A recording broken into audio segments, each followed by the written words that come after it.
So I'm with Brian Skiba, filmmaker behind Guns of Redemption. Probably going to be one of your easiest interviews because you know I'm a fan of your work. Now, I am gonna put you to the stand. I can tell you love westerns. Where does that passion come from? I remember talking to you for Dead Man's Hand. That's a great, I think, underrated western. That's very subversive. But just talk about your lifelong love for the form because you're. It must be hard to shoot. You're in the elements. Everyone's sweating. Where does that passion come from? So. Yeah, I mean, you're absolutely right. I mean, Westerns are, I would say, the most difficult genre to make because you're combining all elements of everything. You've got the action, you've got the period piece, you got the guns, the everything, horses, kids. I mean, it's a tough genre to tackle. But I grew up watching westerns. I was a huge, is just I remember my little brother would get up and he'd turn on Poncho. There was a Western TV show. I believe it was called Poncho, but it was it was on in the mornings before school, so we would watch that, and then and then we would, and then I had a little what was it, a record of the Good, Bad, and Ugly score, and I would just play that score over and over and over as a kid, on this little record player my mom bought me. So it's just always been a passion and something I've wanted to do, and fortunately I've had the opportunity. Well, So. you're a diehard cinephile, and well, it was great to actually speak to Casper the other day, and he's a huge Western fan. Going in, did you know that he was just like a diehard fan of the genre? So, Oh, for sure. Yeah. Because we talked about it when we did the second, Casper and I were, because the one of the coordinators on the second was a big Western kind of like stunt guy. And so every 5 minutes he'd come up to me and be like, Brian, you got to do a Western. And I'd be like, yeah, Pete, I want to do a Western. I said, absolutely, let's do it. And then Casper overheard that and he came over to me. He's like, I want to do a Western. He's like, I love Westerns. And he's like, he can ride horses. And sure enough, man, I mean, we got him on set and we couldn't get him off the horse. I mean, he loved that horse paint and he just is on it constantly. Um, and he did all his own stunts in this film. I mean, Casper's phenomenal. Just a great guy. w- was Jeff Fahey sort of a no-brainer as the antagonist for your film? That's just like, yeah. Oh yeah, yeah. Jeff's phenomenal. I mean, he's just, it was we went through quite a few, like a list of people, and Jeff was on that list, and I was like, and it just made sense because they're repped by the same agent, and so it was easy to be like, hey,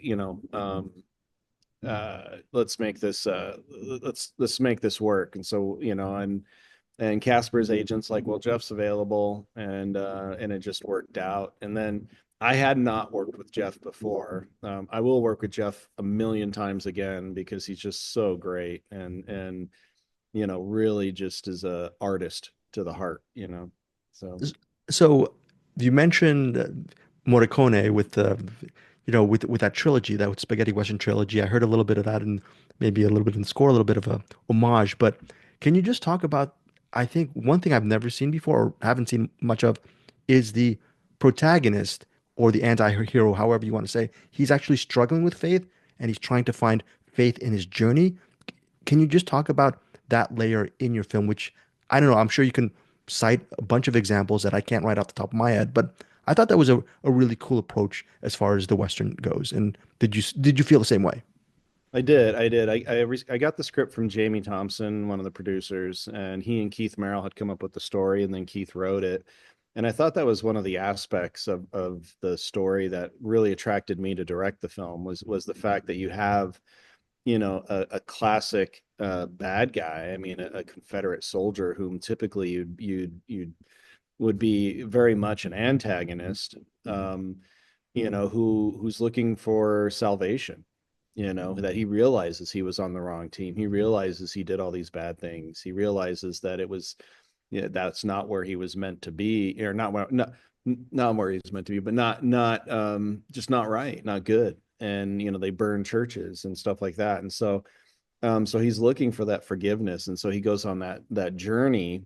Um, but then he comes across, a group of Union soldiers who are just as, who are worse, worse than what, and I think that's really it is war is ugly. There's no black and white, it's gray. You might have people at the top. I think there's leaders, and you can always say, the ideals of a certain army or country is good or bad. But I think at the end of the day, it's, the soldiers, not all of them are bad. There's a lot of gray there. And that's what the story is. It's about people that are just looking, it's about the human qualities of people that may have belonged to, the good side or the bad side, but the good side is actually still bad because they're still doing bad things. I mean, war is evil. So I think that's what really attracted me to the whole aspect of this guy, this Confederate soldier, just trying to find faith, trying to find forgiveness, and then coming across a bunch of Union soldiers that have kidnapped Southern women to for retribution, and he just couldn't stand for it. Mention a little bit of a subversion in your Westerns without giving too much away. You love Westerns, but in Dead Man's Hand and with your film with this film, Guns of Redemption, you don't have the prototypical predictable showdown. Can you speak to that regarding those scripts? And is that another passion of yours to love the Western, but you're not going to give the viewers the predictable showdown, high noon kind of situation. You're going to respect it, but you can put your own spin to it. Is that a part of you as a filmmaker as well?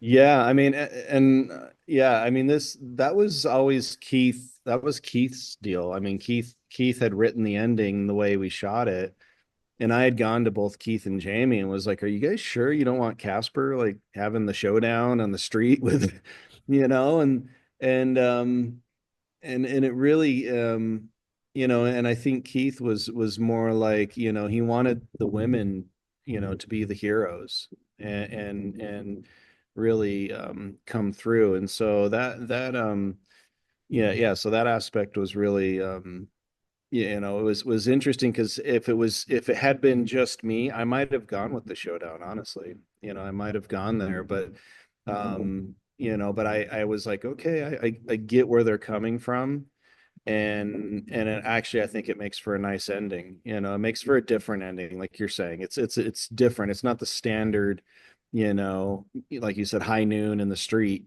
gunfight. It's an interesting ending that you typically don't get in westerns. So Okay, so I don't know how to direct, but I know how to watch movies, and it seems to me that this must have been a very tough production because you had a lot of different exteriors, a lot of different scenes, a lot of actually you're working within a budget and you had some ambitious sequences like combat gun things blowing up sequences. Am I wrong in this, or how is the production in general as far as the ambition behind it?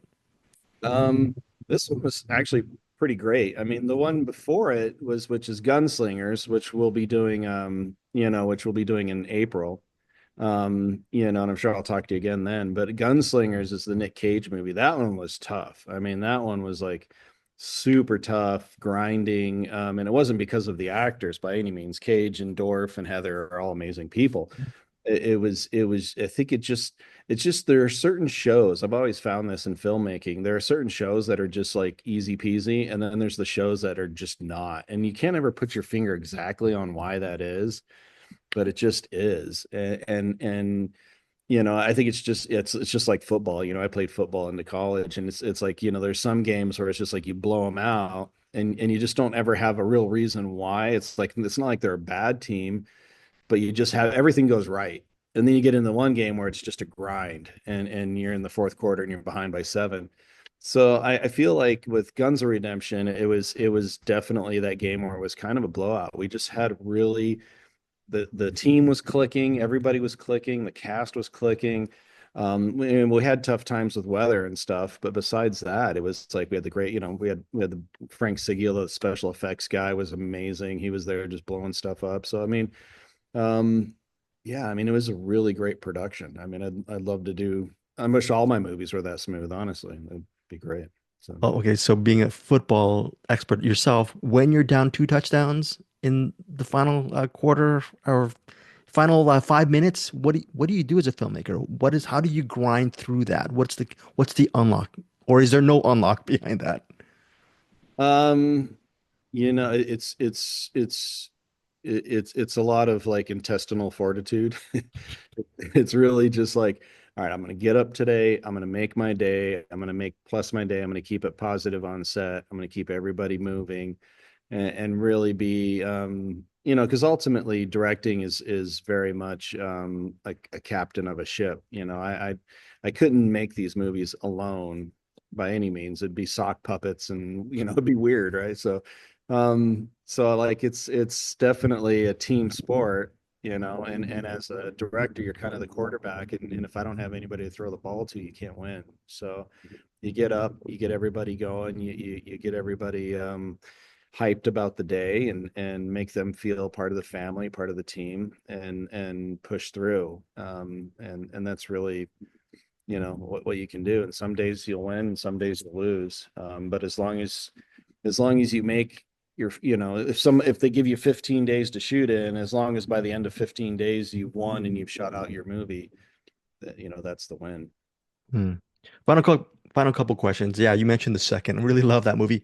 That was 2020. And in the 5 years since, I would say I've seen a lot of your movies, but I still haven't seen a lot of your movies. So I feel whenever I speak to you, I can't really complain about my workflow because I don't know how you're able to direct so many movies within a 4 to 5 year span. What has been the key as far as your own workflow and being able to successfully move from project to project? Um, it's I mean, it's a lot of multitasking. I think that's the biggest thing is it's constant being able to juggle, and I'm getting worse at it, honestly, at my age, because it's just, the older I get, the more I want to focus on one thing and not have 20, and so but it's definitely it's just drive. I mean, I just, I have this passion to just create, make films. And fortunately, I've got a lot of great people that support me. I've got, the guys at Shout Factory are outstanding. So they really supported me on this film. So I think that's really the key is just you know, um, just a drive. I don't I eat, breathe, drink, film. It's family first and then movies. you know 100%. And so, final question is a little bit half impossible kind of question. First off, for our listeners, podcast listeners and watchers, can you name maybe a movie that you think is highly underrated that you really love that you could recommend to our listeners? And then the second part of that question, after watching Guns of Redemption from your own work, what would you recommend from your own work and why? And thanks again, Brian, for your time. yeah, no problem. um I don't know. I think, I mean, the most recent film I enjoyed was Long Legs, just because Cage is in my next film, and I thought, and I know the producers of that film and everything, and I remember them telling me about it, and I was like, oh, this sounds kind of cool. And then when I saw it, I was like, man, Cage just kind of, he really just put it out there. The guy just, and then I knew I was directing him, and so I saw the show, and then I started talking to him, and he came to me with some great ideas as well as far as his character in my movie, and just like really really building a character, which is amazing. And so for so he really brought something to the table for Gunslingers, which is the one I would recommend everybody to check out in April. After this one, you got to watch this one first, and then in April check out Gunslingers. But that's, again, Cage gave us a performance that is a one-off, and it's Cage-esque. And it's like Long Legs. It's unexpected, and I think when people see it, they're going to be like, oh man, so it'll be fun. So very quickly, Brian, I got you maybe for April for Gunslingers, right? And then Yeah. what do you, you're on multitasking. What's next year? Do we have another one as well?